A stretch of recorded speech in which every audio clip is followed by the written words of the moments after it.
Kung umiiyak ka ngayon dahil sa salvation letter, kasi nagtitiis ka sa kasamaan ng mundong to, iyan ang buhay.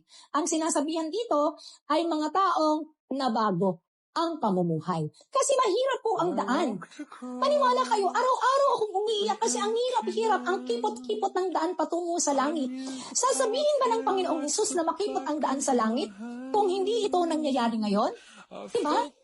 Kasi ang pagdaan sa langit ay pagtanggi sa kasamaan ng mundong to. Kasi pag tumanggi ka sa kasamaan ng mundong to, ang tingin sa'yo lahat ng tao, baliw. Diba? Sa totoo lang po, lumalakad ako ngayon sa buhay ko, kasama ang Diyos, wala ng ibang tao.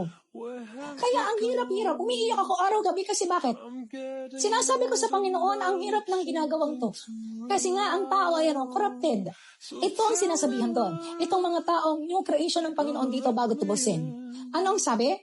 He will wipe away every tear from their eyes. Ito po ay hindi para sa mga taong, alam mo yon, makamundong iniisip yung mga makamundong tao na umiiyak. No, hindi ito para sa inyo. Para ito. Kaya ginagawa nilang Ginagawa nilang Bible, motivation. Kaya sinabi sa Revelation 13, the world was healed. Why? Hindi mo nabago yung buhay ng taong yan tapos bibigyan mo ng verse. Diba? Hindi, wala yan sa will ng Panginoon.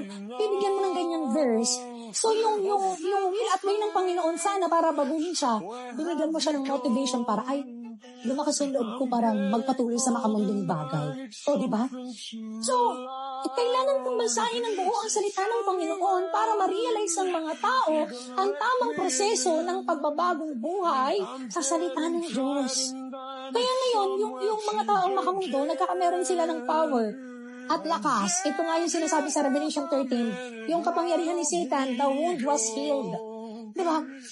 Alam mo yun, parang gumaling sila sa salita ng Diyos kasi nakabasa sila ng motivation sa salita ng Panginoon kahit sila ay makamundong namumuhay. Iyan na yun. Kaya ang deception ay laganap.